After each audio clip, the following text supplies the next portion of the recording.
And we're live. I had a problem. Funnier than what passes for social experiments. Oh, where it'll just be someone like, I decided to sneeze on people's food at Moe's Southwestern Grill.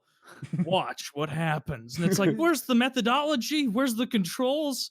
Like, what are you trying to learn? These people enjoyed their food. Yeah. And then afterwards, the guy comes over and goes, "Hi, my name is Chris Hemsworth from ABC News. What were you thinking when the guy sneezed on your sandwich?" Well, I didn't really like that. It's like, would have preferred him to not do that. Do you think we didn't see your whole camera setup filming him do that to us? It was clearly a fake sneeze. What the? Do you think we're dumb? Get out of here. Then the Moe's guy's got to be like, we have to ask you to leave. You're sneezing all over our customers, all over their meals. You're ruining the nachos.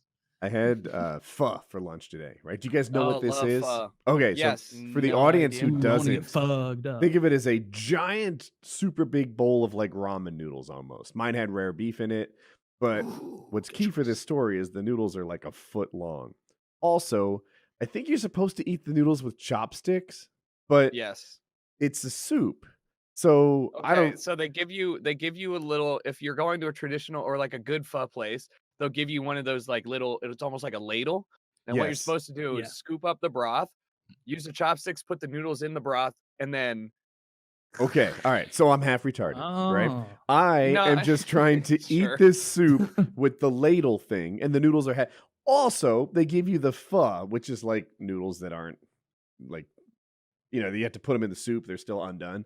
And it has these like red hot peppers in it. So I put the peppers in the pho in it and I start eating it. Well, the noodles slip off this ladle thing, splashes back. It hits me in the eye. So now I've been pepper sprayed by my lunch. And like there's crowds of people around. One eye is just crying and won't stop. I looked at it in my like camera phone. It's all red. Like I've been pepper sprayed.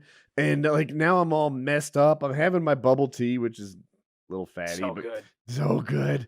And I spill bubble tea on my shirt because I can't see. And I'm all messed up. And everybody in the restaurant's like, the whites are at it again. Yes. Yeah. Oh, yeah. The next table over is like a party of 12 or something. They're all Vietnamese. They are having no trouble gobbling up this soup, and I don't even want to go to the cashier. Mayo assholes coming in here and getting fought all over the place.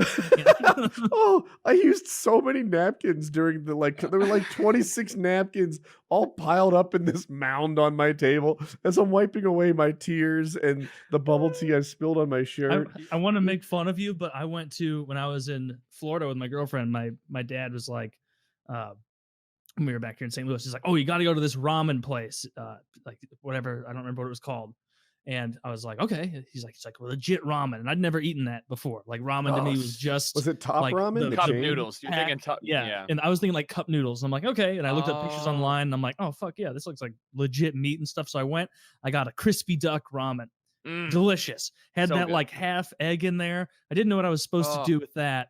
You cut it up with your chopsticks, and then usually it's a soft-boiled egg, soft-boiled egg, and then you get it yolky. You don't pepper spray yourself with it? All right. No, I didn't do that, but they gave me the ladle that it was like wood and the shallowest ladle of all time, and I made more of a mess on myself than I've ever made at a restaurant because I had the bowl and at first, I didn't know what was meant for the ladle. I'm like, do I use that to get the remaining broth when it's done? So I was just trying to get these huge scoops of noodles in my mouth. Guys, come on. I'd like bite some off, and it would fall and splash and get all over me. And I must have done that half a dozen uncultured times. Swine. Dude, yes, it's the worst. But here's the thing. It tasted fantastic. They give these people. We're talking to Midwestern and like South. Like, there's no good ramen or pho spots usually outside of like major cities, because you want barbecue, I'm your man. But not Raleigh pho. has, I think, good pho. But so the bowl that they serve the pho in is large enough to bathe children, and at like a Chinese. That's usually my metric for size. You know, that's how Fahrenheit was invented. So I'm drinking out of the bowl because in Chinese restaurants, like you're allowed to do that. It's not bad manners. You're still okay to do that. Oh, so I'm at the Vietnamese restaurant. I'm like, is this okay? Like I don't see anyone else drinking out of this tub. But I thought we were talking about ramen. Yeah. I mean, ramen. When I took my family, my dad and my mom to ramen, like good traditional ramen when they were out here in Los Angeles for the first time. And, like my parents, the whitest people, but sat down, ate the whole thing. Like ramen is rich, very heavy, hearty meal. Depending on what you're getting, it's salty, it's spicy. They're like, this is the best soup I've ever had in my entire life. I was like, yeah, like the fact that I thought until I moved to a major city that ramen was cup of noodles, and I was like, yeah, it's cool. Like it's just fucking noodles and broth. Nah, it's like if you have a chance, it's so good. Yeah. It's really so good. I went to a ramen some chain. Is seaweed it in Top there. Ramen? Is that what it's called? Yeah, I like the seaweed. No, Top Ramen is like the name for all ramen that goes on a stovetop. Oh, Like, I don't know what I'm thinking of. Maybe there's a number in it. But Yoshinoya? That's like definitely a not. drive-through. Yeah.